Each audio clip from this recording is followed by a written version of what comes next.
ماذا يقول إمامنا الصادق صلوات الله عليه؟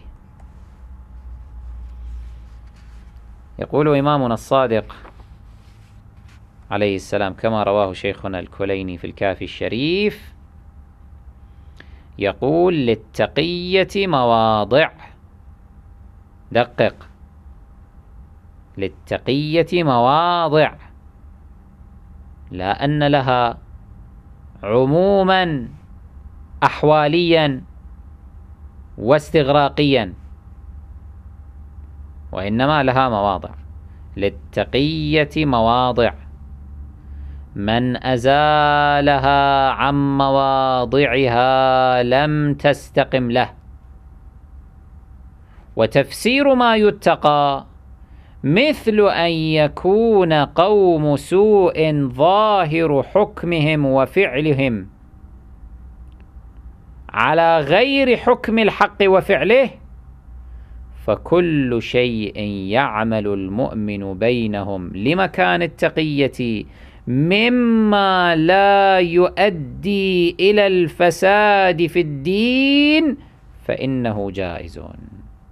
ضع خطا تحت قوله عليه السلام: مما لا يؤدي إلى الفساد في الدين.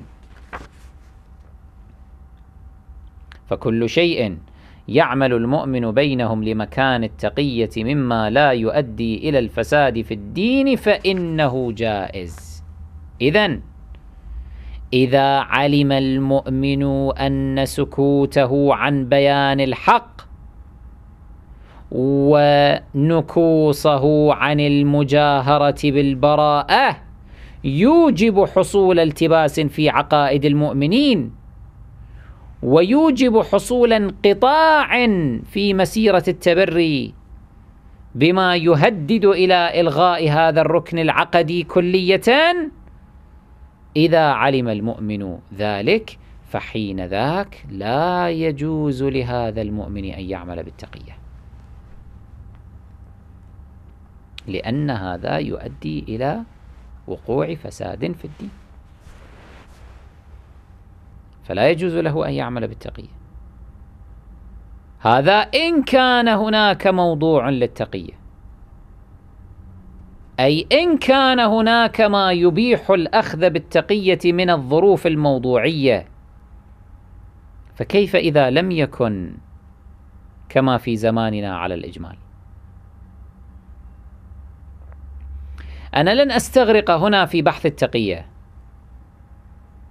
لقد ألمعنا إلى بعض أحكامها في محاضراتنا وأجوبتنا، ولست أدري، لعلي أعود إلى التفصيل في ذلك ضمن هذه السلسلة أيضا.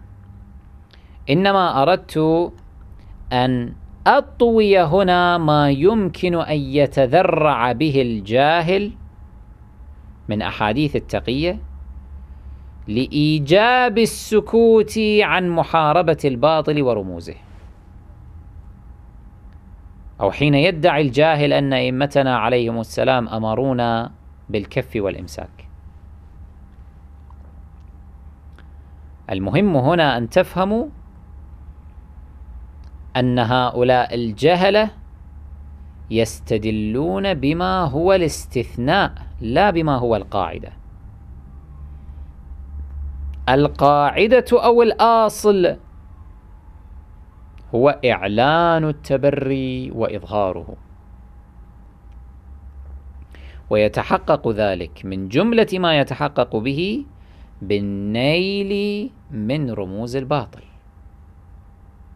هذا ما قام به أئمتنا عليهم السلام وأصحابهم الأبرار والعلماء الأخيار.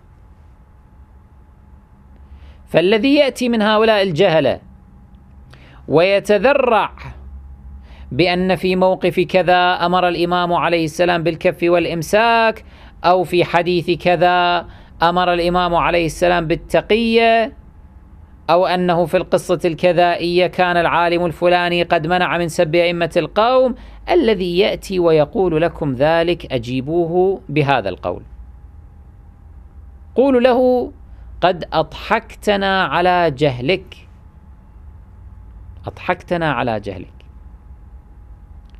إن هذا الذي تستدل به إنما كان في المواقف الاستثنائية، وإلا فهذه السيرة المتصلة تشهد على أن النيل من رموز الباطل كان أمرا توارثته الشيعة عن أئمتها عليهم السلام كابرا عن كابر. ولا يسعك أن تتذرع بالتقية، لأن للتقية مواضع. وإذا كان الأمر على ما تقول فإن علينا نحن جميعا أن نكف لا عن إظهار البراءة فقط، بل عن إظهار الولاية أيضا، لأن الأئمة عليهم السلام أمروا أيضا بالكف عن إظهار الولاية، وأمروا أن لا يحدث أحد بفضائلهم عليهم السلام، بل وأمروا بأن لا ندعو أحدا إلى التشيع. فهل نحن اليوم نعمل بهذا؟ بالطبع لا، لأننا نعلم أن هذه الأوامر منهم كانت مقيدة بالظروف الاستثنائية التي كانت في تلك العصور، وإضافة إلى هذا كانت موجهة لأناس دون أناس. فكذلك الأمر بالكف والإمساك كان مقيدا بالظروف الاستثنائية في تلك العصور، وكان موجها لأناس دون أناس. إذن التذرع بالتقية محاولة فاشلة لتعطيل مسيرة هذه الأمة العظيمة في تحطيم المقدسات الزائفة والرموز المقدسة الباطلة.